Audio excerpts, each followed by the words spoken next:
Modi double game ও Oman উপসাগরে ভারতীয় জাহাজের সলিল সমাধি, তেহরানের চরম প্রতিশোধ।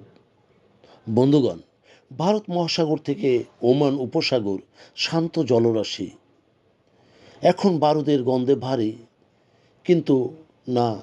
বুধবার ভোরেই ওমান উপকূলে যখন গুজরাটের পণ্যবাহী জাহাজ হাজি আলী ধ্বংসপ্রাপ্ত হয়ে তলিয়ে যাচ্ছিল, তখন অনেক কূটনীতিবিদই মনে মনে ইরানের আক্রমণের আশঙ্কার কথাই ভাবছিল। সোমালিয়ার নাম তো নিশ্চয়ই শুনেছেন। জলদস্যু খ্যাত সোমালিয়া, আল সাবাব খ্যাত সোমালিয়া। সেখান থেকে পশু নিয়ে আরব আমিরাতের দিকে যাচ্ছিল কাঠের তৈরি এই বাণিজ্যিক জাহাজ। কিন্তু না, মাঝপথে রহস্যময় ড্রোন বা ক্ষেপণাস্ত্রের হামলায় জাহাজটিতে আগুন ধরে যায় এবং সেটি আস্তে আস্তে সাগরে ডুবে যায়। যদিও 14 জন ভারতীয় নাবিক ওমানি কোস্টগার্ডের সহায়তায় প্রাণে বেঁচে ফিরেছেন, কিন্তু এই ধ্বংসলীলা ভারতের পররাষ্ট্রনীতিরই এক নগ্ন ব্যর্থতার সামনে দাঁড় করায়। নেপথ্যের কাহিনী: ইরানের পিঠে ছুরিকাঘাত। ঘটনার সূত্রপাত ছিল অনেক আগে, অর্থাৎ কয়েক মাস আগে। মার্চ মাসে ভারতে আয়োজিত একটি বহুজাতিক নৌমহড়ায় অংশ নিতে এসেছিল ইরানের সর্বাধুনিক রণতরী আইরিশ ড্রেনা। মহড়া শেষে ফেরার পথে শ্রীলঙ্কার দক্ষিণ উপকূলের মাত্র 44 নটিক্যাল মাইল দূরেই অতর্কিত মার্কিন টর্পেডো হামলায় জাহাজটি 87 জন ইরানি সেনাসহ সাগরে ডুবে যায়। অভিযোগ রয়েছে, ভারত আয়োজিত মহড়ায় এসেই ইরানি জাহাজটি মার্কিন রাডারে নজরে পড়েছিল। সবচেয়ে বিস্ময়কর এবং বিতর্কিত বিষয় ছিল, ভারত এই হামলার বিষয়ে কোনো জোরালো প্রতিবাদ করেনি। যে জাহাজটি তাদের মেহমান হিসেবে সামরিক মহড়ায় এসেছিল, এটিতে হামলা করা আদৌ সমীচীন নয়। কিন্তু না, তেহরানের গোয়েন্দাদের ধারণা ভারতই আমেরিকার কাছে ইরানি রণতরী সম্পর্কে বিশদ তথ্য প্রদান করেছিল। ভারতের এই অনৈতিক ও মার্কিন প্রীতির কারণেই ইরানের 87 জন বীর সেনাকে অকালে হারাতে হয়েছে। শ্রীলঙ্কার নীতি বনাম ভারতের নীরবতা। মার্কিন হামলার পরই আহত ও জীবিত নাবিকদের উদ্ধার করেছিল শ্রীলঙ্কা, এবং সেসব নাবিকদের ওয়াশিংটনের হাতে তুলে দেয়নি, বরং আন্তর্জাতিক আইন মেনে তাদের আশ্রয় দেয়।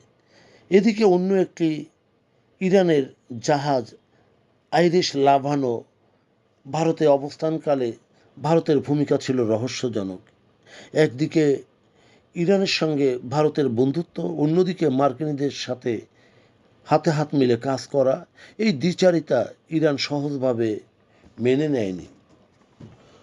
ওমান উপসাগরে কি তবে রিভেঞ্জ? রাজনৈতিক বিশ্লেষকদের মতে ওমান উপসাগরে ভারতীয় জাহাজ হাজি আলীর ওপর হামলা কোনো বিচ্ছিন্ন ঘটনা নয়। এটি ইরানের পক্ষ থেকে একটি কড়া বার্তা এক, ভারত যদি মার্কিনীদের সাথে মিলে ইরানের ক্ষতি করে, তবে তার মাসুল ভারতের অর্থনীতি ও বাণিজ্যকে দিতে হবে। বার্তা দুই, ভারতের বিশদ গুরু হওয়ার যে স্বপ্ন কতটা ভঙ্গুর তা প্রমাণিত হলো মাঝ সমুদ্রে ভারতীয় পতাকাবাহী জাহাজ আক্রান্ত হওয়ার পর ভারত কারো সরাসরি অভিযুক্ত করতে পারেনি বা কোনো দেশকে আঙ্গুল নির্দেশনা দিয়ে অভিযোগ জানায়নি। তবে ভারতের মন্ত্রণালয়, বিশেষ করে পররাষ্ট্র মন্ত্রণালয়, এই হামলাকে অগ্রহণযোগ্য বলে বিবৃতি দিয়েছে।